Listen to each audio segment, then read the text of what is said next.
नमस्कार दोस्तों, मेरा नाम है शालिनी और एक बार फिर से आप सभी का स्वागत है इस अनोखे किताबी मेले में जिसका नाम है मेरी किताब मेरी कहानी season 2। Friends, good evening to all. कैसे हैं आप सभी? आज हो गया है डे 15 और इस सीजन का इस प्रोग्राम के हमने 2 पड़ाव कंप्लीट कर लिए हैं क्योंकि ये प्रोग्राम 21 दिनों का है। सो इसमें 3 पड़ाव आते हैं, तो 2 हमने कंप्लीट कर लिए हैं। आज 15वां हमारा सेशन शुरू होने वाला है। पीछे जितने भी 14 सेशंस हमारे गए हैं, आई एम श्योर आपको बहुत मजेदार लगे होंगे, बहुत इंटरेस्टिंग लगे होंगे और काफी कुछ नया सीखने को मिला होगा।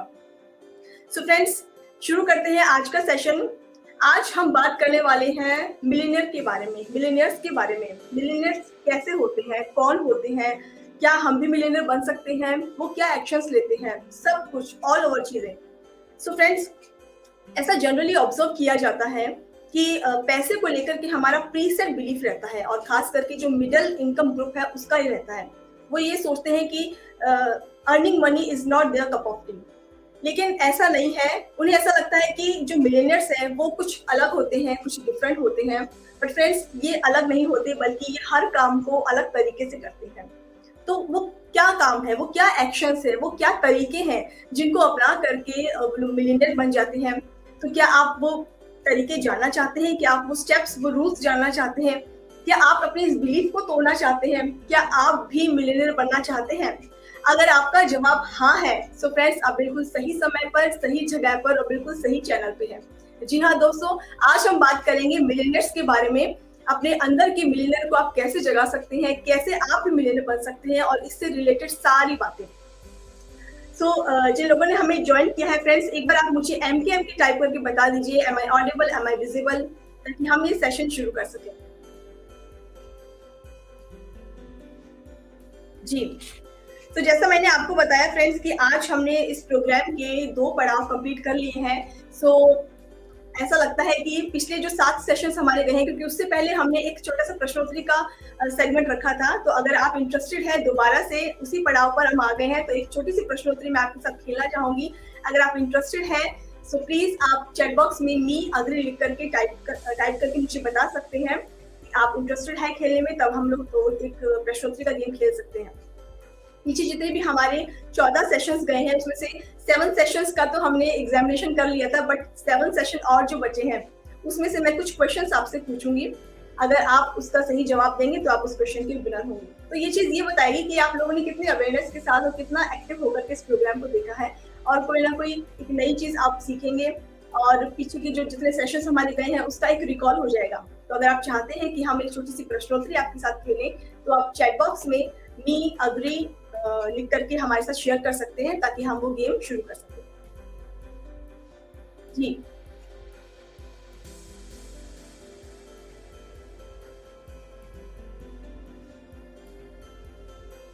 काफी लोगों ने हमें ज्वाइन कर लिया है फ्रेंड्स। फटाफट से ज्वाइन कीजिए ताकि हम ये सेशन शुरू कर सकें, और उससे पहले एक छोटा सा क्वेश्चन आंसर्स का गेम भी खेलें। लास्ट जो हमने गेम खेला था उसमें आप सबने बहुत अच्छे से पार्टिसिपेशन किया था और काफी लोगों ने बहुत क्विक आंसर्स दिए थे। काफी मजा आया था उस प्रोग्राम में। ऑल राइट, आप रेडी हैं वो क्वेश्चन आंसर्स के लिए? शुरू करते हैं। थोड़ी देर का एक प्रोग्राम होगा, फिर हम सेशन शुरू करेंगे। ऑल राइट, इसका वही रूल है एक कि मैं क्वेश्चन पूछूंगी, आपको आंसर देना है उसका, और जो सबसे पहले आंसर टाइप करेगा चैट बॉक्स में और हम तक सेंड करेगा, वो इसका विनर होगा। फर्स्ट क्वेश्चन है, हमारे साथ एक ऑथर जुड़े थे वैभव जैन, जिन्होंने अपने बेटे से हमें मिलवाया था। उनके बेटे का क्या नाम है? उनके बेटे का नाम बताना है आपको। जी, जो सबसे पहले टाइप करेंगे आंसर, वो इस क्वेश्चन के विनर होंगे। फटाफट से चैट बॉक्स में आप टाइप कर सकते हैं। हमारे साथ एक ऑथर जुड़े थे वैभव जैन, इन्होंने अपने बेटे से हमें मिलवाया था मेरी किताब का साथी सेगमेंट में। उनके बेटे का क्या नाम है?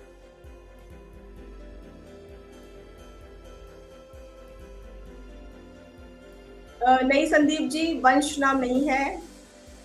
और ट्राई कीजिए। उनकी बुक का भी यही टाइटल था। एक्चुअल मैं आपको हिंट देती हूँ कि उनकी बुक का भी यही टाइटल था। जो उनके बेटे का नाम था वही बुक का टाइटल था। नो, वंश नहीं है। स्नेह सिंह जी, गलत आंसर है ये। दोबारा ट्राई कीजिए। उन्होंने अपने 10 साल के बेटे से हमें मिलवाया था और उस बेटे के नाम पे उन्होंने बुक अपनी पब्लिश करवाई है।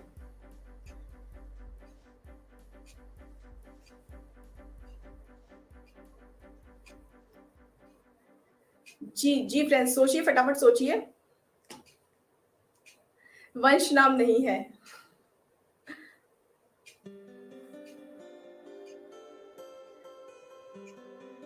ऑलराइट, तो क्या मैं इसका जवाब दे दूँ? ओके। सो उनके बेटे का नाम है डुग्गू और उनकी बुक का भी नाम इसी से रिलेटेड था। उन्होंने the adventure picnic of Duggu इस करके नाम था उनका और उनके बेटे का नाम डुग्गू है। ओके, सो हमारा नेक्स्ट क्वेश्चन है, इस हफ्ते हमने बात की थी आपके डाइट प्लान के बारे में। सो उस सेशन में किस ऑथर को हमने इनवाइट किया था जिन्होंने हमें डाइट प्लान के बारे में बताया था? उन ऑथर का नाम आपको बताना है जिनसे हमने बात की थी। उन्होंने अपने डाइट चार्ट्स बताए थे और डाइट प्लान के बारे में बताया था, कैसा लाइफस्टाइल जीना चाहिए वो सब बताया था। सो एक ऑथर हमारे साथ जुड़ी थी, स्पेसिफिकली डाइट प्लान के बारे में बता रही थी, रेसिपीज बता रही थी। तो उन ऑथर का नाम आपको बताना है। नहीं संदीप जी, गलत आंसर है आपका। ट्राई कीजिए। वो एक फीमेल ऑथर थी, मैं आपको हिंट दे देती हूँ, एक फीमेल ऑथर थी वो, जिनके साथ हमने अपना डाइट प्लान डिस्कस किया था।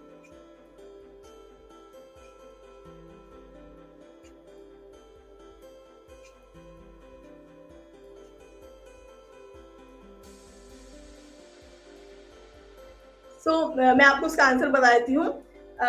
उन ऑथर का नाम है जयश्री। जी हाँ, जयश्री से हमने बात की थी। उन्होंने डाइट प्लान के बारे में हमें पूरा समझाया था, किस तरह की लाइफस्टाइल होनी चाहिए, किस तरह का आपको खान पान रखना चाहिए, कौन सी रेसिपीज को आप ब्रेकफास्ट में, लंच में यूज कर सकते हैं, वो सब उन्होंने डिटेल में हमें बताया था। नेक्स्ट क्वेश्चन है, मधुलिका जी के साथ हमने एक एज ग्रुप के बारे में डिस्कशन किया था। एक ऑथर हमसे जुड़ी थी मधुलिका जी, जिनसे हमने एक स्पेसिफिक एक एज ग्रुप के बारे में चर्चा की थी। वो कौन सा एज ग्रुप था जिसमें हमने डीपली चर्चा की थी जिस बारे में?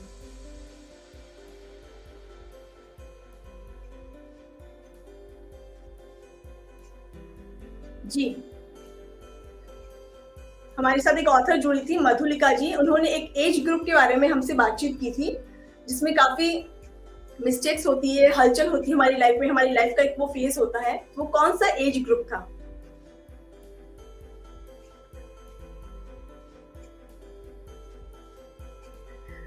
टिया नागेश जी आपने आंसर तो सही दिया है, लेकिन काफी लेट हो गया है थोड़ा। जी,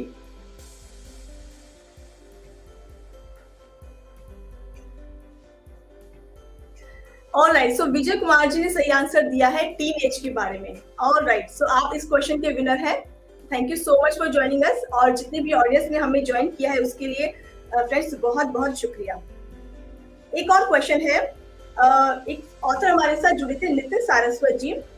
हमने उनसे किस टॉपिक पर बातचीत की थी, ये मैं आपसे जानना चाहूंगी। एक ऑथर जुड़े हैं नितिन सारस्वत जी, उनसे हमने एक टॉपिक पर चर्चा की थी, काफी डीपली अच्छे से उन्होंने बताया था। उस टॉपिक का क्या नाम है?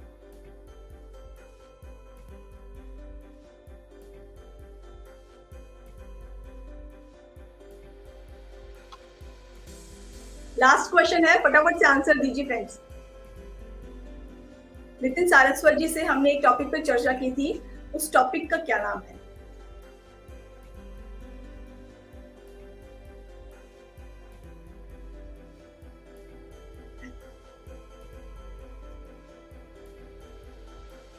ओके, सो उन्होंने हमसे चर्चा की थी डायरेक्ट सेलिंग के बारे में, जिसमें उन्होंने बताया था कि किस तरह से ये यूजफुल है, कैसे इसको स्टार्ट करना चाहिए, क्या क्या चैलेंजेस आते हैं, इस पर उन्होंने डीपली हमसे चर्चा की थी।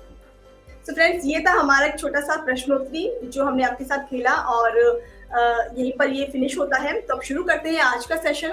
आज जिन ऑथर को हमने इन्वाइट किया है, मैं आपको बता दूं कि हम मिलियनियर्स के बारे में बात करने वाले हैं, इसके थॉट प्रोसेस के बारे में बात करने वाले हैं, मिलियनियर्स का कैसा माइंडसेट होता है, इस बारे में हम बात करने वाले हैं। सो जिन ऑथर को हमने आज यहाँ इन्वाइट किया है, उनके बारे में आपको एक छोटा सा इंट्रोडक्शन दे देती हूँ। He is an educator by profession and wealth coach by passion. He is having an experience of more than 15 years in the field of teaching and training. He is a certified hospitality trainer and a life coach. He helps people to come out of their limiting beliefs around money. So बिना देरी किए हुए मैं invite करना चाहती हूँ हमारे आज के ऑथर को, जिनका नाम है Rahul Shukla. Hello Rahul ji, how are you? नमस्कार जी, बहुत-बहुत धन्यवाद। बहुत ही अच्छा हूँ और स्पेशली इस किताबी मेले में तो शामिल होकर के कहीं ज़्यादा ही अच्छा हो गया हूँ। जी। राहुल जी, सबसे पहले आपका स्वागत है। मैं मेरी पूरी टीम की तरफ से आपका स्वागत करती हूँ हमारे इस प्रोग्राम में और मैं आपसे जानना चाहती हूँ कि आपको हमसे जुड़कर इस इनिशिएटिव से जुड़ के कैसा लग रहा है? एक बहुत ही ख़ास अनुभूति है, क्योंकि एक राइटर बनना अपने आप में एक सपना होता है। कहीं न कहीं अध्ययन बुक के उस सहयोग से मैं यूँ कहूँ कि मैं एक राइटर बन पाया, तो ये अपने आप में बड़ी उपलब्धि है। और उसके साथ ही एक राइटर को एक प्लेटफ़ॉर्म मिल जाए जिसके थ्रू अपनी बातें वो सही लोगों तक पहुँचा सके, तो इससे अच्छी बात और कुछ नहीं हो सकती है। तो मैं लिटरली बहुत ही खुश हूँ और थैंक यू देना चाहूँगा पूरे अध्ययन पब्लिकेशंस की टीम को, नितिन सर को, रिद्धिमा को, आपको और पूरी टीम को, क्योंकि सबका इसमें योगदान है। Thank you so much. जी, thank you so much Rahul, आपको भी। राहुल, आप 15 ईयर से इस फील्ड में हैं, आप ट्रेनिंग कर रहे हैं, टीचिंग कर रहे हैं। मैं स्ट्रेट फॉरवर्ड पूछती हूँ कि मनी को लेकर के लोगों का बेसिक नज़रिया क्या है? क्या सोचते हैं लोग मनी को लेकर? जी, ये अपने आप में कुछ अजीब-सा सवाल है, लेकिन ऑलमोस्ट हम सबको ही मतलब कि जितने लोग, मैं जनरली बात कर रहा हूँ मिडल क्लास का, क्योंकि आपने बड़े अच्छे से शुरू में ही बता दिया है कि ये कहानी मिडल क्लास के अराउंड गुज़रती है और हमारे समाज का अधिकांश बड़ा-सा तबका जो है वो मिडल क्लास को बिलॉन्ग करता है। मैं खुद उस क्लास से बिलॉन्ग करता हूँ। तो मैंने ये देखा है ना कि बचपन से कुछ बातें होती आई हैं, जैसे कि जितनी लंबी चादर हो उतना ही पैर पसारो। हम सबने सुना है। लेकिन ज़माना कुछ इस तरीके से बदल गया है कि अब उस चादर में तो काम ही नहीं चलता है। अगर उसी चादर के अराउंड अगर हम चलते रहें तो कहने का मतलब ये लोगों की सोच ये है कि भाई चादर जितनी लंबी है उतना ही पैर पसारो, लेकिन इच्छाएं इतनी है आनंद की भाई पूरी नहीं होती है। तो ये दोनों के बीच का जो कश्मकश चल रहा होता है ना, यही कहानी है आज के लोगों की और उनकी उसी कहानी को कैसे ठीक किया जाए, कहीं ना कहीं मेरी जो किताब है उसी के बारे में। जी, सो फ्रेंड्स, अब आप रेडी हो जाइए अपने क्वेश्चंस के साथ, क्योंकि ये जो इन्होंने बताया कि ये जो सोच है, चादर वाली जो कहावत है, सोच है, हम बचपन से सुनते आ रहे हैं और यही हम अपने बच्चों को सुना रहे हैं। आपको इसको चेंज करना है, इस माइंडसेट को चेंज करना है। तो कैसे चेंज कर सकते हैं? क्या हमें आगे और प्रोग्रेस करनी है? क्या थॉट प्रोसेस में चेंजेस लाने हैं? वो सब, इन सब के बारे में आज हम चर्चा करेंगे। तो अगर आपका कोई भी क्वेश्चन है इस टॉपिक से रिलेटेड या कोई सजेशन है, कोई व्यूज है आपके, तो आप हमारे साथ शेयर कर सकते हैं कमेंट सेक्शन में। राहुल जी, आपकी सबसे पहले अपने बैकग्राउंड के बारे में बताइए, आप कहाँ से हैं और क्या करते हैं अभी? देखिए, शुरुआत तो मेरी हुई है एक गांव की मिट्टी के साथ, यानी कि बेसिकली शुरुआत बचपन के जो दिन बीते हैं वो एक किसी गांव में बीते हैं। बिहार के चंपारण जिले से मैं बिलोंग करता हूँ, लेकिन बहुत ही कम उम्र में शहर में आने का मौका मिल गया। हॉस्टल में रहा, पटना जो यहाँ की कैपिटल है बिहार की, वहाँ पे बचपन से ही रहा मैं। तो यूँ कह सकता हूँ कि थर्ड क्लास ऑनवर्ड्स में हमेशा लगातार पटना में ही रहा और सारी पढ़ाई भी यहीं से हुई। उसके बाद से ग्रेजुएशन करने के लिए कोलकाता चला गया और पढ़ाई मेरी कंप्लीट हुई वहाँ पर। फिर हॉस्पिटैलिटी इंडस्ट्री के साथ मेरी शुरुआत हुई। हॉस्पिटैलिटी इंडस्ट्री में जॉब करने के बाद से उसके अंदर जब जॉब करने लगा तो मुझे पता चला कि मेरे अंदर वो ट्रेनर वाली क्वालिटीज़ हैं।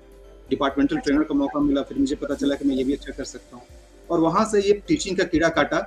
तो फिर मुझे पता चला कि हाँ जी, एग्जैक्टली मैं भी इसमें बहुत सारी चीज़ें कर सकता हूँ। फिर टीचिंग लाइन में आ गया, असिस्टेंट लेक्चरर के तौर पे गवर्नमेंट कॉलेज में शुरुआत की। उसके बाद से फिर अलग अलग टॉप मोस्ट यूनिवर्सिटीज़ इंडिया में उनके साथ काम करने का अनुभव रहा है और साथ में सोचा कि भाई एक तो जॉब तो चल ही रहा है, कुछ वैसा कुछ क्यों ना किया जाए जिसके कारण से मैं दुनिया को कुछ कंट्रीब्यूट कर सकूं। ये उसी के कारण ऐसा संभव हो पाया कि मैं लाइफ कोच बना और लाइफ कोच के साथ साथ एक वेल्थ कोच, जैसा आपने इंट्रोडक्शन बताया।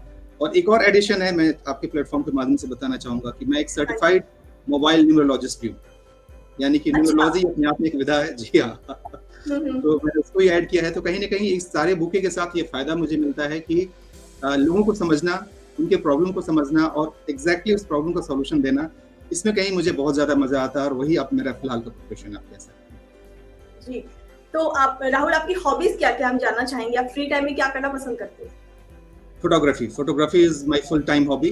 तो मुझे बहुत ही अच्छा लगता है, मैं फोटोग्राफी करते रहता हूँ। उसके अलावा घूमना बहुत पसंद है, घूमते रहता हूँ। घूम करके मतलब वही घूमना फोटोग्राफी है, दोनों एक दूसरे के साथ चलते हैं और प्लस म्यूजिक, ये सारी चीजें चलते रहती हैं। बस यही है, किताबें पढ़ना और फ्री टाइम में गाना सुनना, बस ये सब चीज चलते रहता है। जी, राइटिंग की ओर कैसे आपका झुकाव गया? कब लगा लाइफ के फेज में कि मुझे राइटिंग शुरू करनी चाहिए? देखिए, बड़ा इंटरेस्टिंग स्टोरी है। राइटिंग की बात करें तो जो बोलते हैं ना, सबकॉन्शियसली कहीं ना कहीं पहले से प्लानिंग हो रखा होता है। जब मैं 4th क्लास में था, उसी दौरान पता नहीं कैसे मेरे मन में ख्याल आया कि शायद कुछ ये क्रिएटिव निश मेरे अंदर पहले से था, वो मैं जानता नहीं था। 4th स्टैंडर्ड में मैंने कविता लिखी थी माँ के ऊपर, क्योंकि अपनी माँ से मैं थोड़ा ज्यादा ही कनेक्टेड हूँ। तो पहली कविता भी उस समय सबकॉन्शियसली, कोई प्लान नहीं था। अब 4th क्लास का स्टैंडर्ड का बच्चा क्या ही सोच सकता है, लेकिन तब मैंने कविता लिखी थी माँ के ऊपर। कुछ इस तरीके से था कि ममता की मूरत है वो दया के सागर में रहती, ममता की मूरत है वो दया के सागर में रहती, कई पौधों को है सींचा जिससे सब जग है नीचा, क्षमा दायिनी तुम कह लो या कह लो सुखदाता, इन सब का सच्चा रूप है जिसे हम कहते हैं माता। अरे ये वाह, मैंने लिखा था। Beautiful beautiful. Thank you so much. Fourth standard में मैंने लिखा था। तो मेरी अगर पूछे कि पहली रचना कौन सी है, तो ये मेरी पहली रचना है। उसके बाद से थोड़ा सा फ्लेयर रहा है, कुछ भी देख लिया, यात्रा वृत्तांत हो गए, कहीं घूमने गया, उन चीजों को कहानी में लिखना, व्यंग हो गए, नाटक हो गया, तो ये सारी विधाओं में कुछ कुछ मैं लिखना शुरू किया। पहली बार ऑथोराइज तरीके से मैं एक लिखने की जो जर्नी शुरुआत हुई 9th क्लास में था, तो जो स्कूल मैगजीन होता है ना, स्कूल मैगजीन के अंदर मेरी कविता छपी। उसके बाद फिर न्यूज़पेपर में छपा, और बिट्स एंड पीसेस में कभी कभी ऐसी चीजें छपते रहती हैं। हाल फिलहाल में मेरी एक आर्टिकल है, वो कनाडा में एक हिंदी के वहाँ पर मैगजीन है, उसमें पब्लिश हुई है। तो इस तरीके से बचपन से यूं जर्नी बस यूं ही चलता रहा। बट कभी मैं सीरियस नहीं था कि मुझे ऑथर भी बनना है, बट यूं ही लिखने का सफर बस यूं चलता चला गया। तो कब लगा आपको कि अब मुझे ऑथर बनना है, अब मुझे बस ऐसा कुछ पुख्ता बुक लिखनी है, एकदम पब्लिश करनी है, कब लगा आपको ऐसा? जी, ऑथर वाली फीलिंग आई थी जब मैं यूं कहूं कि मानसरोवर यानी प्रेमचंद को जब मैंने पढ़ने की शुरुआत की। अच्छा। हिंदी के बहुत ही फेमस लेखक हुए हैं, अगर आप जानते हो प्रेमचंद जी को। तो 8th 9th क्लास में जब मैं प्रेमचंद जी को पढ़ता था, उस समय लगता था कि नहीं, कमाल की, मतलब उनके भाव बहुत ही कमाल के हैं, काश कि मैं कभी ऐसा कर पाऊं। तो बस ये एक भाव ही था। कहीं ना कहीं मेरी मदर मुझे बहुत इंकरेज किया करती थी कि तुम्हारे अंदर है वो टैलेंट है, तुम चाहो तो कुछ लिख सकते हो। तो कहीं ना कहीं उनसे मुझे थोड़ा सा ये मिलता रहा कि नहीं कुछ लिखो। लेकिन बस क्योंकि लाइफ कुछ दूसरी दिशा में जा रही थी, प्रोफेशन कुछ अलग जा रहा था, बस यूं ही चलता रहा। हुआ क्या कि पिछले 1 साल, ये लॉकडाउन के बाद में जो माहौल जो ड्रास्टिकली चेंज हुआ ना, और खाली टाइम मिला लोगों को, तो वो लोगों को बहुत कुछ सोचने के लिए मजबूर कर दिया। उसी सोच की देन है जब मैं पहली बार इसके बारे में सोचा। ऑफ कोर्स इसके पीछे में बैक में बहुत सारी स्टोरीज हैं, जिसमें मैं बताया कि लोगों का मोटिवेशन। मैं एक बात जरूर कहना चाहूंगा कि कोई एक राइटर जो होता है ना, उसमें सिर्फ अकेले उसका क्रेडिट नहीं होता है। एक राइटर को बनाने में उसके पीछे न जाने कितने लोग मिले होते हैं, न जाने कितने लोगों का मोटिवेशन होता है, कितने लोगों की डांट होती है, कितने लोगों का प्यार होता है, और न जाने बहुत सारी चीजें होती है, तब जाके कोई ऑथर बनता है। तो लॉकडाउन के बाद मेरे मन में ख्याल है कि नहीं, मुझे कुछ करना चाहिए। मेरी मदर पहले से बोला करती थी कि भाई कुछ अलग करो, मतलब दुनिया में कुछ अलग नाम बनाना है अपने आप को। Normal day to day routine life तो हर कोई जी रहे हैं, कुछ वैसा काम किया जाए जिससे तुम्हारी पहचान बने। वहां से मोटिवेशन मिला, कुछ लाइफ कोचिंग के थ्रू एक माहौल मिला, और इस माहौल के माध्यम से फिर मैं साथ में यूं कहूं कि सही समय पर अध्ययन बुक्स का साथ मिल गया। तो फिर वो कहानी कंप्लीट हुई, और एक पब्लिश्ड ऑथर के रूप में देखिए आपके सामने मैं इस बुक का मैं ऑथर बन के आपके सामने हूं। जी राहुल, बिल्कुल हम देख रहे हैं, और काफी इंटरेस्टिंग रही आपकी जर्नी कि आप स्टार्टिंग में कुछ बुक्स पढ़ते थे, लिखते थे, उसके बाद में फिर धीरे धीरे आपको ये रियलाइज हुआ कि अब मुझे ऑथर बनना चाहिए, अपने एक्सपीरियंसेस को बुक में डालना चाहिए, सोसाइटी को सर्व करना चाहिए। सो आपकी बुक का क्या टाइटल है राहुल, और आपने इसमें क्या सब्जेक्ट रखा है इसका? जी, इसका जो टाइटल है वो है discover the Millionaire with in. आप देख सकते हैं कि discover the Millionaire with in, ये है टाइटल। आई थिंक कि नाम से शायद बात समझ में आ जा रहा होगा कि एग्जैक्टली मैं क्या कहना चाहता हूँ। आपने पूछा ना ये बुक की क्या है इसके अंदर, ये हमारी, आपकी और हम सब की कहानी है, जो लोग मिडिल क्लास के लोग हैं, और हमारे अंदर वो मिलेनियर छुपा हुआ है। हम जिसकी तलाश में वो दर दर भटक रहे होते हैं ना, कि मुझे मिलेनियर बनना है। आजकल ये टर्म बन गया मिलेनियर के साथ लोगों की शुरुआत होती है। शायद लोग इसका असली मतलब नहीं जानते हैं, लेकिन इसकी जो शुरुआत होती है वो हम सब के अंदर पहले से है, बस उसे ढूंढने की जरूरत है। कैसे ढूंढें, कैसे डिस्कवर करें, क्या क्या चीजें हैं जिसको करना है, उन्हीं सारी चीजों का बड़ा ही प्रैक्टिकल सा कलेक्शन है, जिसके माध्यम से हर वो इंसान जिसको लगता है कि वो मिडिल क्लास में है और इस मिडिल क्लास के टैग को तोड़ना चाहता है। क्योंकि मैं बचपन से हमेशा सुनता रहा था कि लिमिटेड पैसे हैं, एक सर्विस क्लास फैमिली बैकग्राउंड से बिलोंग करता हूँ, मंथली सैलरी आती है, उसी में सब कुछ मैनेज करना है, वही इस महीने का बजट हो चुका, अब अगले महीने देखेंगे। तो इस टैग से बाहर निकल करके कैसे मिडिल क्लास के टैग को तोड़ करके थोड़ा अपर क्लास में आया जाए, बस वही जर्नी, इनफैक्ट ये मेरी जर्नी है जो मैंने आप सबके थ्रू जिया है, वही है इस किताब का सार। जी, तो फ्रेंड्स, अगर आप जानना चाहते हैं कि किस तरह से आप इस टैग से छूट सकते हैं, इस टैग को हटा सकते हैं, रिमूव कर सकते हैं अपनी लाइफ में से, और अपर क्लास में जा सकते हैं, मिलियनेयर बन सकते हैं, तो आपके माइंडसेट में आपको चेंज करना है और कुछ ऐसे स्टेप्स लेने हैं जो कि अभी राहुल से हम बात करेंगे तो हमें वो बताएंगे।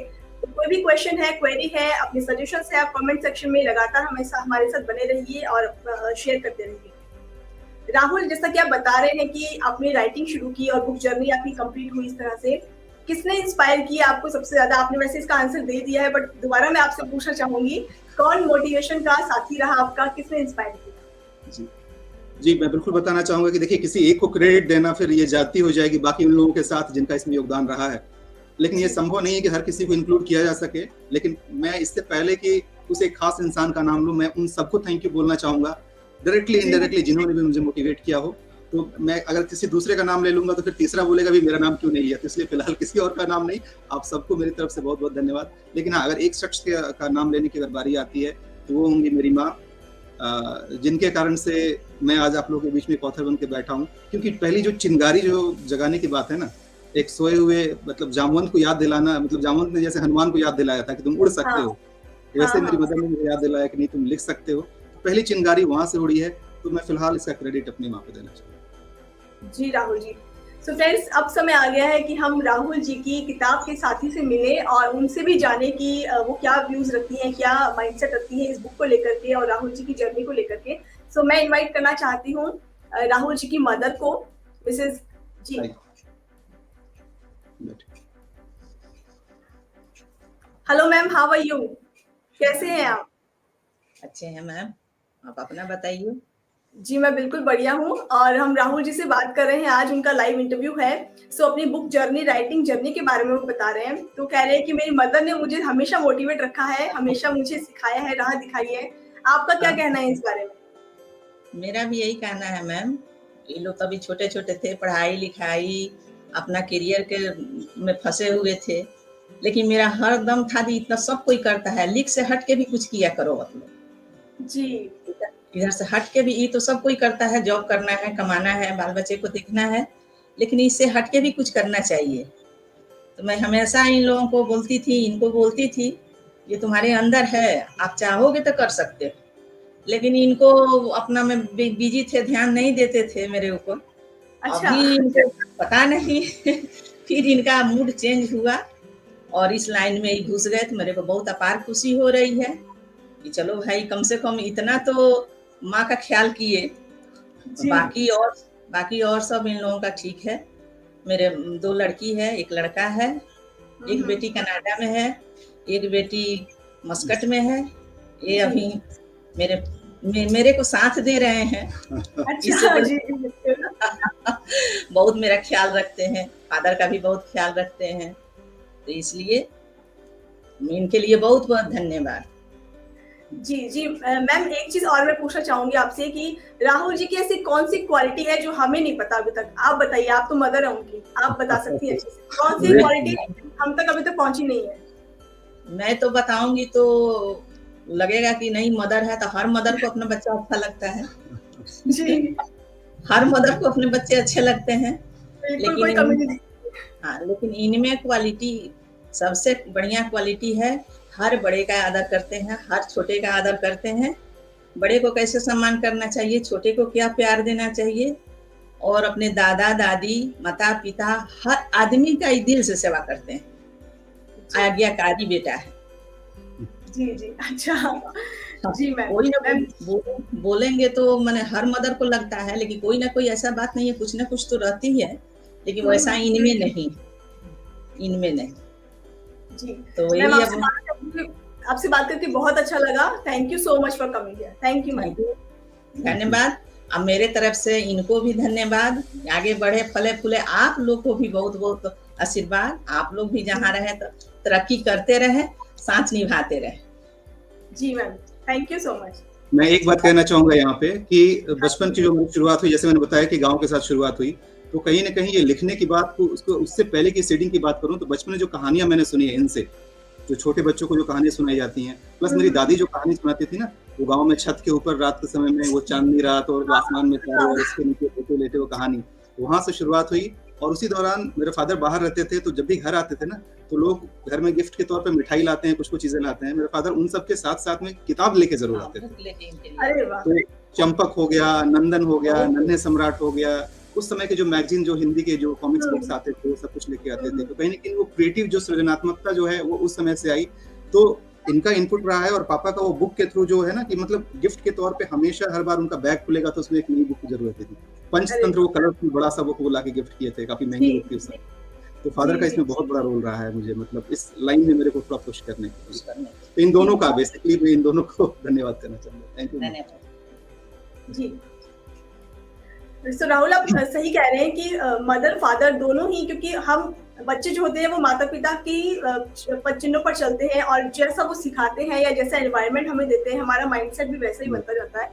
तो बुक्स को लेकर के, राइटिंग को लेकर के ये काफी अच्छा एक इनिशिएटिव होता है पेरेंट्स का कि बच्चे क्रिएटिविटी की तरफ बढ़े, ना कि इधर उधर अपना टाइम वेस्ट करें। ये एक अच्छी प्रोडक्टिविटी है जिस तरफ हमें जाना चाहिए, और हमें अपनी आने वाली जनरेशन को भी ये चीज सजेस्ट करनी चाहिए कि अदर चीजें, अदर गैजेट्स को छोड़ करके उनका ध्यान इस तरफ लाना चाहिए। आज के टाइम में ये बहुत ज्यादा जरूरी है। बहुत ज्यादा जरूरी है। एक चीज मैं यहाँ पे और ऐड कर दूं कि जैसे हम लोग 3 भाई बहन हैं, मैं सबसे बड़ा हूँ और मेरे छोटी 2 सिस्टर्स हैं। तीनों बिल्कुल अलग अलग है, सबकी बड़ी डिस्टिंक्ट क्वालिटी है। आप ये नहीं कह सकते कि ये इससे मिलता है वो उससे मिलता है। लेकिन एक क्रेडिट मैं देना चाहूंगा माँ पापा को कि इन्होंने हमारी अपब्रिंगिंग इस तरीके से की ना कि किसी की इंडिविजुअलिटी को खत्म नहीं किया। हर कोई अपने आप में यूनिक है, मतलब किसी की कुछ खासियत है, किसी का कुछ है, किसी का कुछ है। तो ये नहीं, कंपैरिजन हमारा कभी नहीं हुआ कि वो ऐसा तो वो वैसा। जिसका जिसमें रुचि है, जो जिसको करना चाहे वो उसको कहे।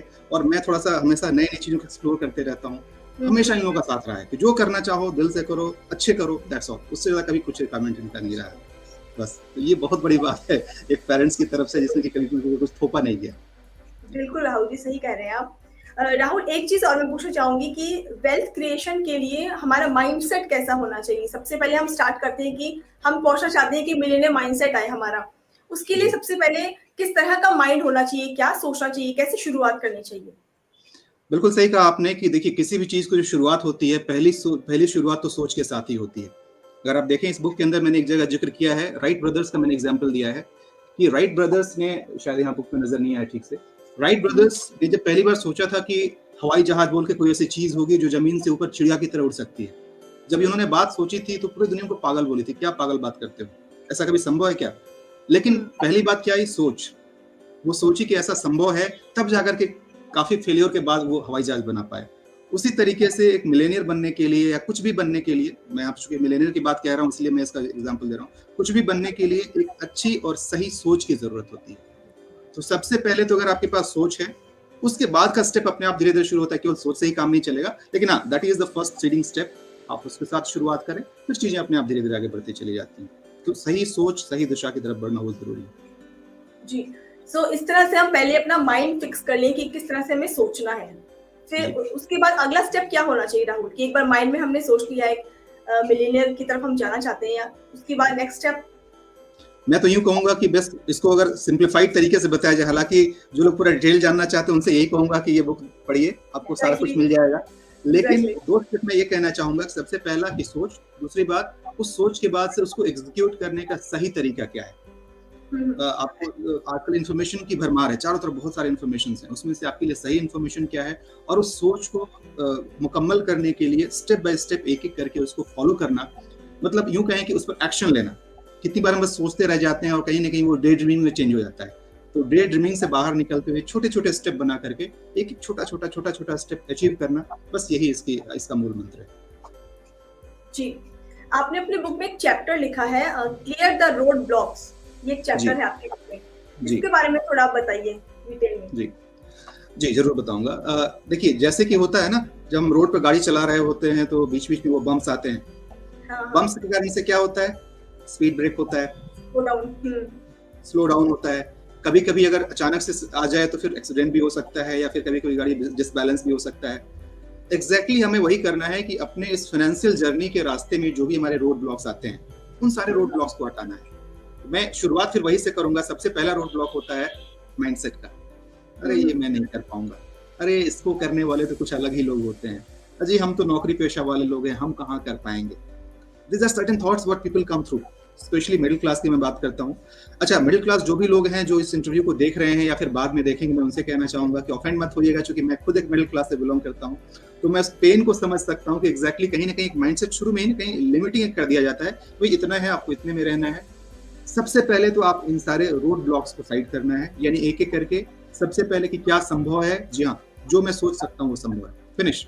दिमाग को ज्यादा नहीं लगाना है।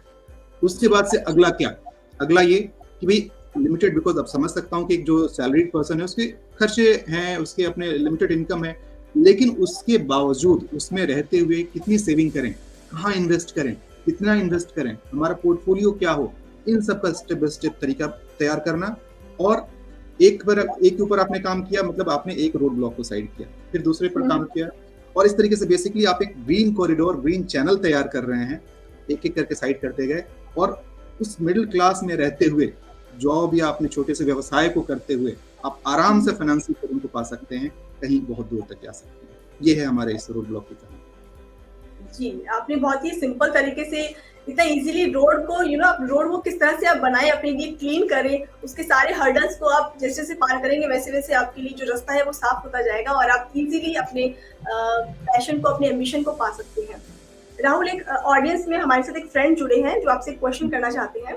उनका ये पूछना है कि जब आपके चारों तरफ एक एनवायरनमेंट है मिडिल क्लास का, एक certain amount of money mind में है आपके, उसके बाद भी आप कैसे बिग सोच सकते हैं, कैसे बड़ा सोच सकते हैं?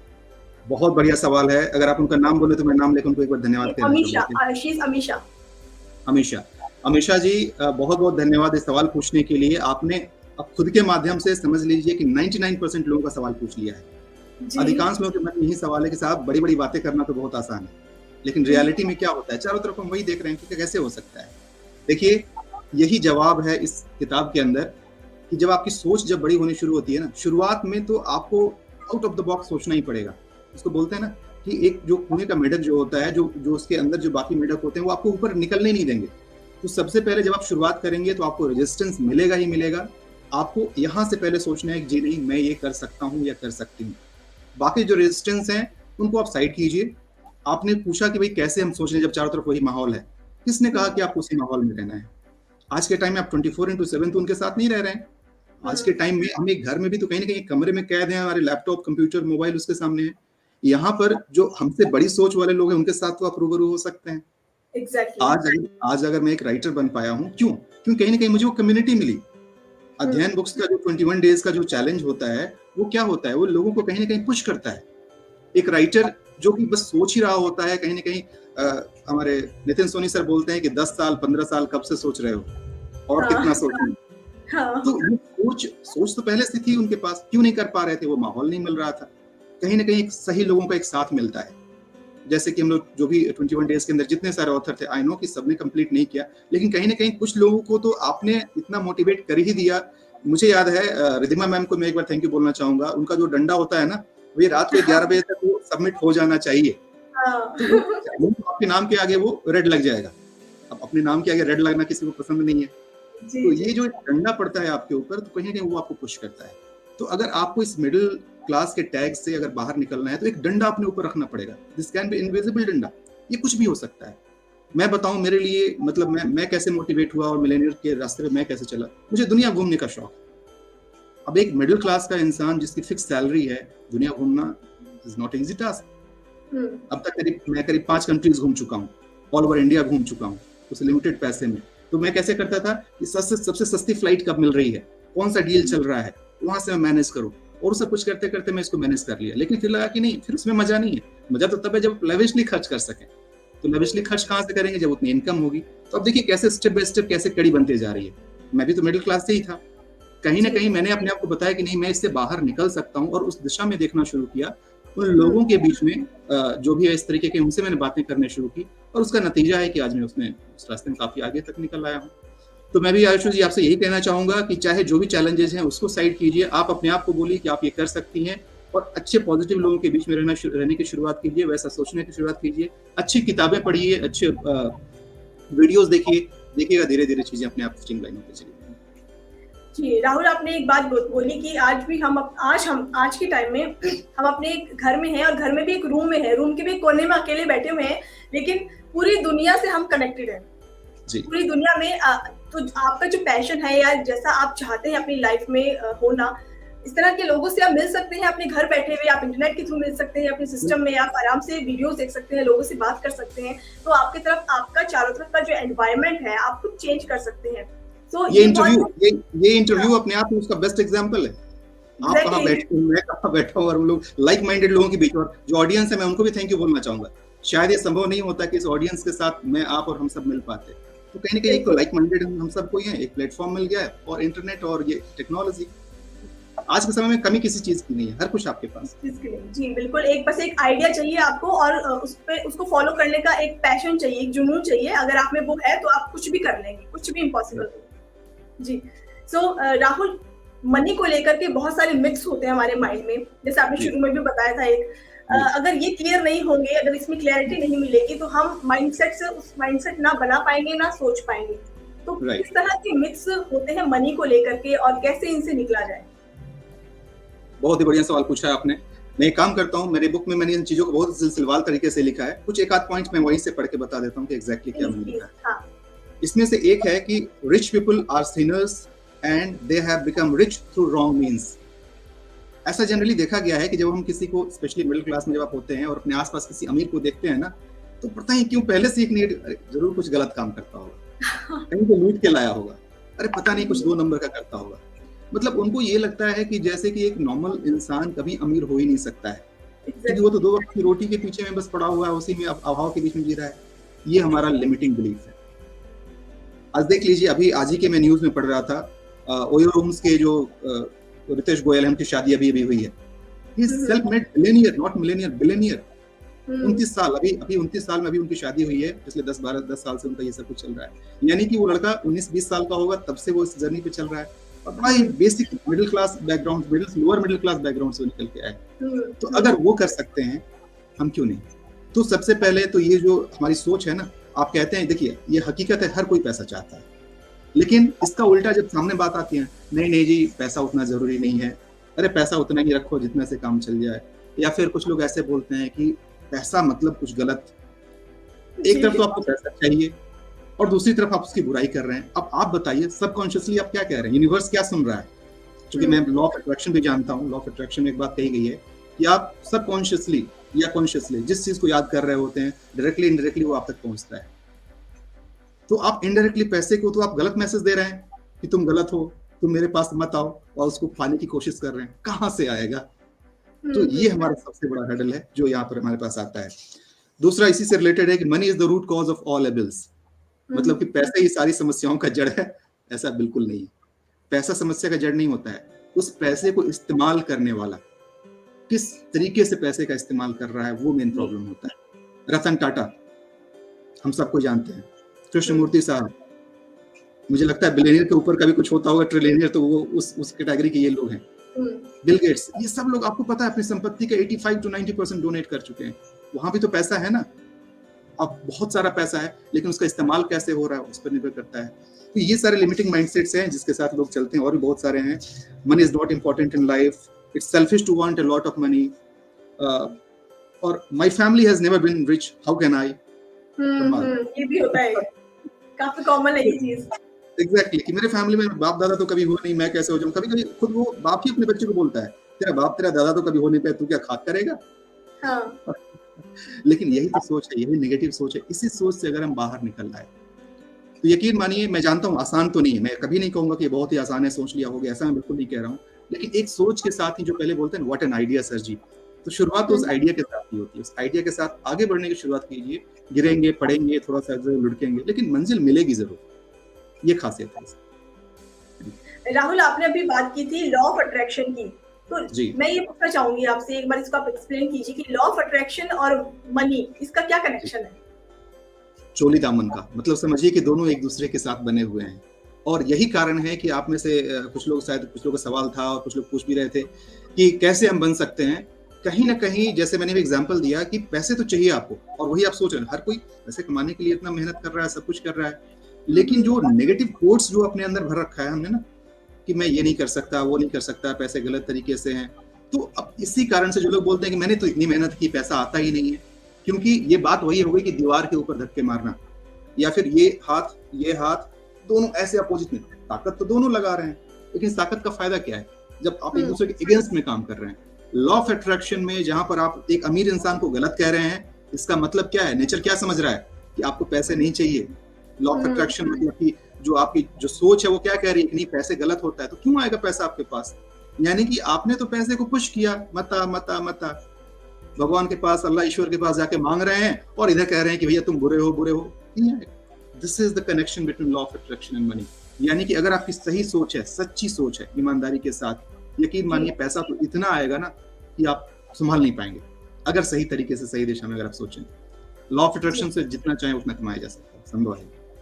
जी राहुल, मनी के ऊपर, मनी इन्वेस्टमेंट, मनी माइंडसेट, इस पर बहुत सारी बुक्स है मार्केट में। अगर आप गूगल करते हैं, सर्च करते हैं तो बहुत सारी बुक्स की लिस्ट आ जाती है हमारे सामने। आपकी बुक में रीडर्स को क्या ऐसा नया मिलेगा अदर्स बुक की जगह पे? मैं बस एक लाइन में यही कहूंगा कि इस बुक को पढ़ने के दौरान आपको ये लगेगा जैसे आप एक बुक नहीं पढ़ रहे हैं, आप मुझसे बातें कर रहे हैं। ये इसकी सबसे बड़ी खासियत है। कहीं भी आपको आप बिकॉज ये मुझे फीडबैक मिला है मेरे कुछ उन लोगों के साथ जिन्होंने बुक पूरी पढ़ी है, तो एक मेरे फ्रेंड थे, उन्होंने बताया कि जनरली आज के समय में बुक पढ़ने के लोगों के पास उतना समय नहीं होता है। आज 2 पेज पढ़ लिया, 4 पेज पढ़ लिया और इस तरीके से 10 दिन, 15 दिन, 20 दिन में एक बुक कंप्लीट करते हैं।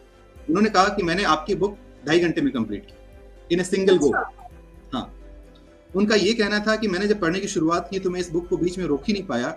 मुझे ऐसे लग रहा था जैसे मैं अपनी कहानी किसी दूसरे की जुबानी सुन रहा हूँ और स्टेप बाय स्टेप ऐसी चीजें आ रही हैं। कुछ जगहों पे मैंने डांट भी लगाई है, शायद चूंकि मैं उस रास्ते से गुजर चुका हूँ तो उतना अधिकार रखता हूँ कि मैं बता सकूं कि हाँ ऐसे नहीं है, जनरली लोग ऐसा करते हैं।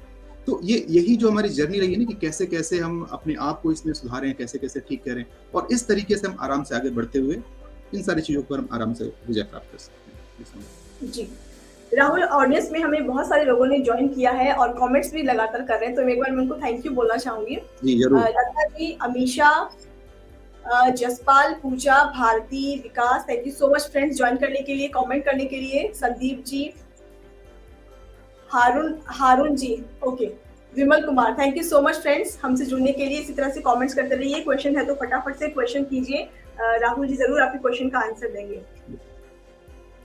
ओके सो राहुल, एक क्वेश्चन आया आपके लिए, इंटरेस्टिंग जस्ट आया है, मैं पूछना चाहूंगी। हारून पूछ रहे हैं आपसे, why name of the author is spelled as Rahul, AA okay, so इसका आंसर दीजिए। अगर आप शुरू से अगर सेशन को सुन रहे होंगे तो जब मेरा इंट्रोडक्शन हो रहा था मैंने एक एडिशन किया था वहां पर, ये now I am a certified numerologist as well. तो मैं थोड़ी सी बात बताता हूँ न्यूमरोलॉजी क्या होता है। न्यूमरोलॉजी एक साइंस है, एक ऑकल्ट साइंस का एक हिस्सा होता है which works on logical calculations, या यूं हिंदी में बताएं तो ज्योतिष शास्त्र का एक हिस्सा होता है जिसको अंक शास्त्र बोलते हैं, जिसमें नंबर्स के अपने वाइब्रेशंस होते हैं, अपनी एनर्जी होती है। तो हमारे जो नाम होते हैं ना, नाम का जो स्पेलिंग होता है, जैसे शालिनी SHA, तो S की एक अलग नंबर होता है, H का अलग होता है, ये सारी चीजें होती हैं। अब उन सारे नंबर्स की जो एनर्जी होती है, उसकी एनर्जी का असर हमारे ऊपर होता है। इट्स जस्ट लाइक, ये साइंटिफिकली प्रूवन फैक्ट है, ये मैं ऐसे ही नहीं बता रहा हूँ। जो आइंस्टाइन का जो फॉर्मूला है उसके बेसिस पे काम करता है। तो मेरा जो नाम था वो RAHUL, जो कि नॉर्मल राहुल का नाम है। जब मुझे इस विधा की जानकारी हुई, जब मैंने कैलकुलेट किया, तो मेरे डेट ऑफ बर्थ के साथ जो ये नाम है वो सिंक नहीं करता था। तो मैंने देखा कि मेरे लाइफ में कुछ जो ये फ्रिक्शन चल रहा है ना, इट्स जस्ट लाइक मैंने एग्जांपल दिया कि आपको जाना किसी और दिशा में और फोर्स किसी दूसरी दिशा में लग रहा है। तो मेरा जो ओरिजिनल नंबर है और मेरे नाम का जो नंबर है वो पहले सिंक नहीं था। तो उसको सिंक करने के लिए, उसको एक दूसरे के साथ काम करने के लिए मैंने नाम स्पेलिंग में चेंज किया, और मैं बड़े गर्व के साथ कह सकता हूँ with the help of almighty, life में लिटरली बहुत सारे पॉजिटिव चेंजेस मैंने देखे हैं। एक तो आपके सामने है कि जो जमाने से सोच रहा था कि ऑथर बनूंगा और नाम की स्पेलिंग चेंज की और आज एक ऑथर बन के आपके बीच में हूँ। और भी बहुत सारे अचीवमेंट्स हैं जो मैं पिछले 1-1.5 साल में मैंने अचीव किया है, मतलब सिग्निफिकेंट, जिसको कहा जा सकता है कि मैं काउंट कर सकता हूँ कि 1 2 3 4 5, जो पिछले करीब 1-1.5 साल में जब से मैंने नाम चेंज किया है मैंने वो देखा है। तो ये है इस सवाल का जवाब कि ये न्यूमरोलॉजी के कारण से मैंने सीख करके इसको चेंज किया है, and it really works for me. जी, सो आई थिंक हारून आपको जवाब मिल गया होगा। और इसके साथ साथ में विजय कुमार जी ने भी सेम क्वेश्चन किया है कि मेरा भी यही क्वेश्चन था कि इनका नाम इस तरह से स्पेल क्यों है। सो आई थिंक आप दोनों को इसका आंसर मिल चुका है। ज्योतिष ऑन ए लाइटर नोट मैं ये भी कह सकता हूँ कि अगर ये सिंपल राहुल होता है ना, तो राहुल तो बहुत सारे सुने होंगे आपने, बड़ा ही कॉमन नेम, नाम तो सुना ही होता है। तो आज ये राहुल जो बन गया है ना, इसके कारण से थोड़ा यूनिक हो गया है, और इस नाम से लोग आपको बहुत ही कम मिलेंगे। राहुल तो मिलेंगे लेकिन राहुल नहीं मिलेंगे। जी, सो राहुल, आपकी बुक बेस्टसेलर हो चुकी है, कांग्रेचुलेशंस इसके लिए। आपकी बुक बेस्टसेलर है अमेज़न पर। तो कैसा फीडबैक मिल रहा है आपको ऑडियंस के थ्रू, अपनी रीडर्स के थ्रू? कमाल का फीडबैक है, जितना मैंने सोचा था उससे कहीं ज्यादा बढ़िया फीडबैक है। जैसे मैंने एक तो शेयर ही किया कि एक हमारे फ्रेंड ने फोन करके मुझे बताया कि भाई उनको कितना अच्छा लगा, और जो लोग भी पूरा बुक पढ़ रहे हैं, पढ़ने के बाद यही बता रहे हैं कि ऐसा लगता है जैसे कि अपनी कहानी है और आंखों में आशा की एक किरण आ जा रही है कि जो हम तक अभी तक सोच रहे थे कि हमारी जिंदगी तो बस यूं ही मिडिल क्लास की चक्की को पीसते पीसते निकल जाएगी, लेकिन अब ऐसा लगता है कि नहीं जी, मैं भी ये अचीव कर सकता हूँ या कर सकती हूँ। तो मुझे लगता है कि एज एन ऑथर मैं अपने उस मकसद में कामयाब हो पाया हूँ जो मैं करना चाहता था। मेरा मकसद ही वही था कि एक मिडिल क्लास इंसान कैसे उस माहौल में रहते हुए, जो सवाल वही था ना कि कैसे उस माहौल में रहते हुए निकला जा सके, उस माहौल में रहते हुए भी कैसे आप एक मिलेनियर बन सकते हैं, वो मेरा मकसद था। और रीडर्स के कमेंट के थ्रू मैं कह सकता हूँ कि जी हाँ, मैं उसमें कुछ हद तक सफल हुआ। जी। राहुल, जो न्यू राइटर्स हैं जो अपनी राइटिंग जर्नी शुरू करना चाहते हैं या उन्होंने जिसने जस्ट शुरू की है, उनके लिए क्या टिप्स है आपकी तरफ से? जी, टिप तो सबसे पहले यही है कि जो जर्नी आपने शुरुआत की है, ऑफ कोर्स इसका मतलब कि कहीं ना कहीं थॉट प्रोसेस में आ चुका है कि आपको राइटर बनना है, और कहीं ना कहीं आप कागज कलम भी उठा चुके हैं। अब तीसरा जो स्टेप होता है, जो थोड़ा सा मुश्किल होता है, कंटिन्यूटी। ये थोड़ा सा मुश्किल काम है। अगर आप उस पर काम कर लें, अगर आप सिर्फ एक क्लैरिटी के साथ आपको लगता है कि भाई मुझे ये लिखना है। देखिए होता क्या है ना कि एज एन ऑथर, जब बडिंग ऑथर आप होते हैं, बहुत सारे ख्याल आ रहे होते हैं, इधर से भी इधर से भी इधर से भी, मैं ये लिख लूँ, वो लिख लूँ, वो लिख लूँ। इनफैक्ट मैं उस दौर से गुजरा था। तो थैंक यू रिधिमा मैम, मैंने इनको फोन किया और फोन करके पूछा कि भाई बताइए, मैं ऐसे चौराहे पे खड़ा हो गया हूँ कि 4 रास्ते नहीं, वहां से 8 नहीं, 16 नहीं, पता नहीं कितने रास्ते निकल रहे हैं, मैं किधर जाऊँ। जी। तो ये दौर मुझे लगता है कि बहुत सारे ऑथर्स के साथ आता है। आपको क्या करना है कि एक सही प्रोफेशनल गाइडेंस की जरूरत है। तो मैं इसलिए फिर से बोलना चाहूंगा कि I am really lucky and fortunate enough कि एक सही हाथों में मतलब मेरा रास्ता जो है वो सही हाथों में आया, अध्ययन पब्लिकेशंस के थ्रू। तो मुझे वो गाइडेंस मिला, बड़ा ही एक अच्छा एक हेल्दी एनवायरनमेंट मिला, जिसमें कम्पिटिटिव था, लेकिन कम्पिटिटिव भी हेल्दी कम्पिटिटिव था। कुछ इस तरीके से कि आप सबको एक दूसरे को पुश कर रहे हैं, बहुत ही बढ़िया सपोर्ट मिला, जिसके कारण से मैं कर पाया। तो अगर आपको वैसा कुछ एक अच्छा प्रोफेशनल हेल्प मिल जाए तो प्रोफेशनल हेल्प लीजिए, और लेकर के सपने को डूबने मत दीजिए। रास्ता आसान तो नहीं होगा, मैं फिर से कह रहा हूँ, लेकिन वो परेशानी से घबरा के पीछे नहीं हटना है। स्टेप बाय स्टेप आगे बढ़ते चले जाइए। यकीन मानिए, जिस दिन अपने किताब को अपने हाथों में देखेंगे ना, आपकी जिंदगी का बहुत ही खास दिन होगा, बहुत ही सुनहरा पल होता है। जस्ट लाइक योर बेबी, धीरे धीरे नर्चर करते करते करते उसको एक उस फेज में लाते हैं जब आप उसको अपने हाथों में ले सकें। जैसे बच्चा जन्म होता है, अपनी गोद में आप लेते हैं और जो फीलिंग होती है, कहीं वैसी फीलिंग होती है जब पहली बार अपनी किताब को, उसके पन्नों को ऐसे सूंघते हैं और उसके कलर को देखते हैं। उससे खूबसूरत चीज कुछ और नहीं हो सकती। उस सीन को ध्यान रखिएगा। ये मैं उन सारे ऑथर्स से कहना चाहूंगा, बडिंग ऑथर्स से, कि जब आप हार मानने की सिचुएशन में आ जाएं, जब ये लगने लगे कि नहीं मैं नहीं लिख सकता हूँ, तब उस ख्याल के बारे में सोचिएगा जो सोच के आपने सोचा था कि मुझे लिखना है। अगर वो अधूरा रह गया तो उन सारे सपनों का क्या होगा, और अगर वो पूरा हो जाता है तो फिर दुनिया कैसी होगी। उस मुकाम को सोच लीजिएगा, देखिएगा आपकी किताब अपने आप पूरी हो जाएगी। जी राहुल, आपने बहुत ब्यूटीफुल तरीके से टिप्स दिए हैं और अपने, ऐसा लग रहा है कि आप अपनी ही फीलिंग्स शेयर कर रहे हैं, सबके साथ एक्सप्रेस कर रहे हैं कि आपको तब कैसा लगा जब आपकी बुक कंप्लीट हो गई और ये जर्नी आपकी पूरी हुई, बुक आपके हाथ में आई। काफी अच्छी फीलिंग होती है, बहुत कमाल की। सो आगे अब फ्यूचर में क्या प्लान्स है राहुल राइटिंग को लेकर के? क्या कुछ नए प्रोजेक्ट पे काम चल रहा है? जी देखिए, मैं यूं कहूँ कि एक नशा है।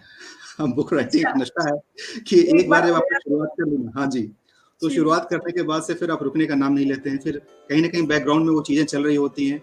अच्छी बात यह है कि जो बोलते हैं ना, to begin is the toughest task. तो शुरुआत करना ही सबसे मुश्किल काम होता है। अगर वो हो चुका है तो फिर डेफिनेटली उसके बाद की चीज तो अपने आप फिर फॉलो ऑन होते ही रहेंगे। जी हाँ, पाइपलाइन में बहुत सारी चीजें हैं। मैं थोड़ा सा बताना चाहूँ कि मैंने जब शुरुआत की थी लिखने की, तो मेरी इच्छा थी, जैसे मैंने बताया था, कि मैं कुछ फिक्शन राइटिंग करना चाहता था। लेकिन मतलब अपने प्रोफेशनल ऑब्लिगेशन से यूं कहें कि प्रोफेशनल मेरे को जरूरत थी इसके, इसलिए मैंने ये लिखा। तो कहीं ना कहीं बैक ऑफ द माइंड में है कि मैं कुछ फिक्शन से रिलेटेड कुछ चीजें लिखूं, जिसमें कि अपने दिल की बातें मैं कह सकूं। क्योंकि लोगों का ये कहना है कि शायद मैं अपनी बातों को अच्छे से कह पाता हूँ, इमोशनली मैं लोगों से कनेक्ट कर पाता हूँ। तो इस इंतजार में है कि मैं कुछ वैसी बुक लिखूं जिसमें कि इमोशंस का एक्सचेंज हो पाए। ये थोड़ा ज्ञान इसमें ज्यादा हो गया, इस वाले बुक में ज्ञान ज्यादा है, थोड़ी डांट मैंने लगा दी है ज्यादा। तो उसको स्पेसिफाई करने के लिए थोड़ा सा मैं चाहता हूँ कुछ वैसी चीजें लिखूं, और उसके ऊपर काम चल रहा है। संभव है कि बहुत जल्दी आपको वो भी देखने को मिले। सो राहुल, अगर आज हम आपकी बुक परचेज करते हैं तो क्या कोई डिस्काउंट है आपकी बुक पर आज के लिए? जी बिल्कुल है। आप सबको बहुत ही खास है, खास करके जितने भी ऑडियंस आज हमारे बीच में जुड़े हुए हैं, इन सबके लिए है डिस्काउंट। आप अमेजोन पे जाएंगे, 15% का डिस्काउंट आपको मिलेगा वहां पर, जो MRP से आपको 15% कम पर मिलेगा। तो आज ही आप बुक करें ताकि इस डिस्काउंट का फायदा उठा सके, बिकॉज ये डिस्काउंट लंबे समय तक हम नहीं रख सकते हैं, लिमिटेड समय तक ही रहेगा। तो जितने लोग भी लेना चाहते हैं, आप आज ही जाकर के आप बुक करें, आपको 15% का डिस्काउंट मिलेगा। सो फ्रेंड्स, अगर आपको डिस्कशन पसंद आ रहा है, किस तरह से आप मिलियनेयर बन सकते हैं, ये टॉपिक पसंद आ रहा है, इंटरेस्टिंग लग रहा है, तो आप राहुल से कनेक्ट हो सकते हैं, उनकी बुक को परचेस कर सकते हैं। अमेजोन पर ये बुक लाइव है और ये बुक बेस्ट सेलर हो चुकी है। सो कोई डाउट ही नहीं है कि कोई क्वेश्चन हो इस बुक के लिए। इस बुक को परचेस कीजिए और इसकी फिजिकल कॉपी आप खरीदिए, आप खुद पढ़िए, अपने फ्रेंड्स में इसको डिस्ट्रीब्यूट कीजिए। ज़्यादा से ज़्यादा स्प्रेड कीजिए इस नॉलेज को, क्योंकि इस नॉलेज का होना ज़रूरी है, इस माइंडसेट का खुलना भी ज़रूरी है। तो आप 15% डिस्काउंट पर इस बुक को खरीद सकते हैं।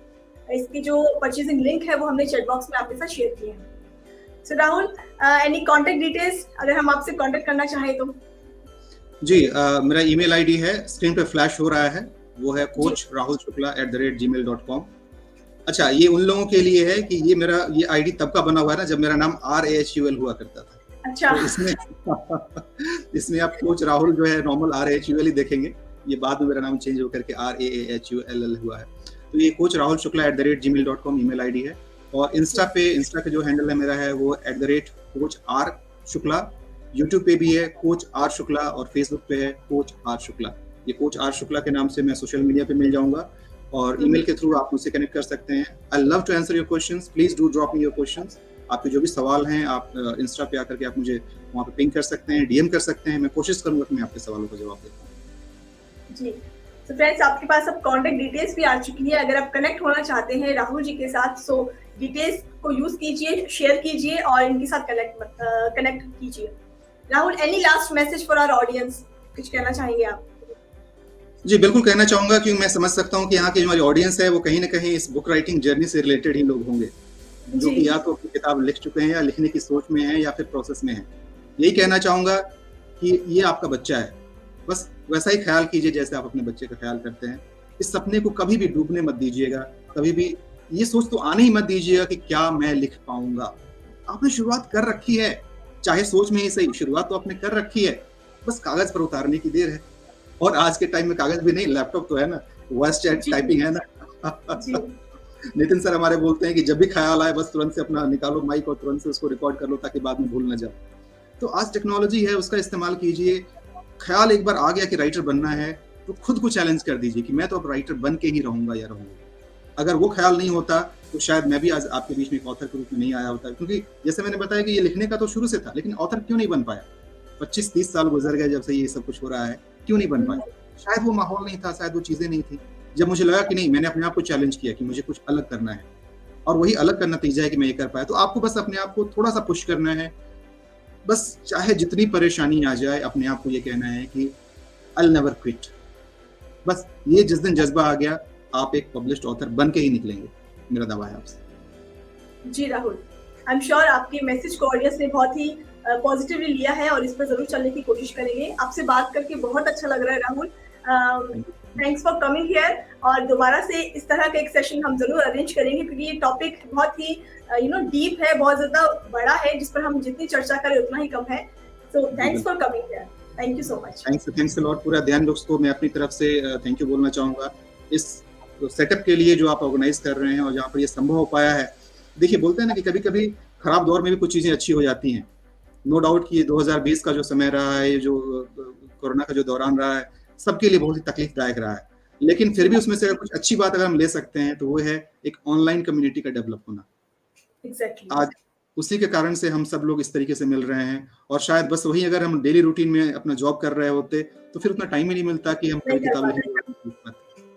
आज ये संभव है, अगर आप मुझे दिल्ली इनवाइट करते कि आ जाओ स्टूडियो में इंटरव्यू लेने के लिए तो शायद मैं नहीं आ पाता। पॉसिबल नहीं हो पाता, बहुत सही कह रहे हैं आप, बिल्कुल एग्जैक्टली। तो यही बताऊंगा कि चाहे जो भी हमारे साथ प्रॉब्लम रहे, देखिए ये देखने का नजरिया हो सकता है। प्रॉब्लम है तो है, हम उसमें कुछ कर नहीं सकते हैं, लेकिन प्रॉब्लम में भी हम उसका बेनिफिट कैसे ले सकते हैं, उसमें से अपॉर्चुनिटी कैसे निकाल सकते हैं, ये तो हमारे हाथ में है। तो बस वही करना है, लिमिटेशंस को साइड कीजिए। देखिए किसी की जिंदगी परफेक्ट नहीं होती है, सब कुछ बना बनाया बढ़िया से प्लेटर में कभी नहीं आता है। मैं एक एग्जांपल देना चाहूंगा, यही 4th-5th क्लास में था तो मेरे मन में था कि नहीं, अब मैं जो अगले क्लास जा रहा हूँ ना तो उसमें सारे जर्नल लिखूंगा, सारे कॉपीज तैयार करूंगा, सब कुछ। इस बार मेरा 6th क्लास बड़ा ही अच्छा जाएगा। 6th के बाद 7th आ गया, 7th के बाद 8th आ गया, जब 9th आया तो समझ में आ गया कि ये एक मिथ है, वो परफेक्ट कभी नहीं होता है। तो परफेक्ट बनाने की कोशिश मत कीजिए, रास्ते पर चलने की शुरुआत कीजिए। धीरे धीरे चीजें अपने आप ठीक होती चली जाएंगी, और उसके बाद से अगर बोलते हैं ना कि इंटेंशन अगर आपका सही है तो कहीं ना कहीं यूनिवर्स भी आपको हेल्प करता है उसको प्राप्त करने में। तो कुछ उसके लिए भी छोड़ दीजिए, कुछ आपका प्रयास, कुछ उसका सहयोग, और वेल विशर्स आपके आसपास हैं। आज मैं क्या बताया कि मैं जो भी हूँ उसमें आप सबका योगदान है, किसी में एक कंट्रीब्यूट नहीं कर सकता हूँ। तो इन सब लोगों की कम्युनिटी को साथ लेकर के चलिए, सफलता आपको जरूर मिलेगी। जी राहुल, बहुत अच्छा लगा आपसे बात करके। Thank you so much for coming. Thanks a lot. So friends ये था आज का डिस्कशन, ये था आज का सेशन। हमारा डे 15 कंप्लीट हो गया है। आज हमने बात की राहुल शुक्ला जी से मिलेनियर्स के बारे में, किस तरह से आप इस थॉट प्रोसेस को अपनी लाइफ में इंक्लूड कर सकते हैं, इस बात पर चल सकते हैं। तो बहुत इंटरेस्टिंग डिस्कशन रहा उनके साथ, और साथ साथ में ऑडियंस को भी मैं थैंक यू बोलना चाहती हूँ आपके क्वेश्चंस के लिए, आपके कमेंट्स के लिए। Thank you so much friends. So ये था आज का सेशन जो यहीं पर कंप्लीट होता है। कल हम बात करने वाले हैं, एक्चुअल में कल हम बात करेंगे कविताओं के बारे में। कुछ कविताएं होंगी श्रृंगार रस की, कुछ होंगी देशभक्ति की, कुछ होंगी प्रकृति से रिलेटेड। सो इस तरह से कल माहौल थोड़ा कविताओं का होगा फ्रेंड्स, तो जरूर अटेंड कीजिएगा। जो पोइट्री पसंद करते हैं, जो लोग प्रकृति प्रेमी हैं और बहुत ही सॉफ्ट हार्टेड लोग हैं, वो लोग जरूर इस सेशन को पसंद करेंगे, आई एम श्योर। तो कल का सेशन भी बहुत ब्यूटीफुल होने वाला है, जुड़िएगा हमारे साथ। कल हम इसी तरह से इस सेशन को और इंटरेस्टिंग बनाएंगे, और साथ साथ में आपके व्यूज, आपके सजेशंस के साथ ये और भी ज्यादा इंटरेस्टिंग बनेगा। सो मिलते हैं कल दोबारा आपसे।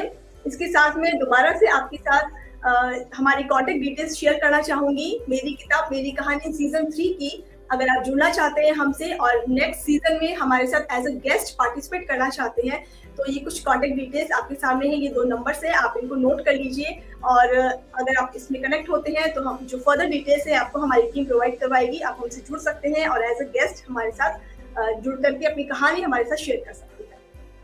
सो फ्रेंड्स, मिलते हैं कल दोबारा आपसे।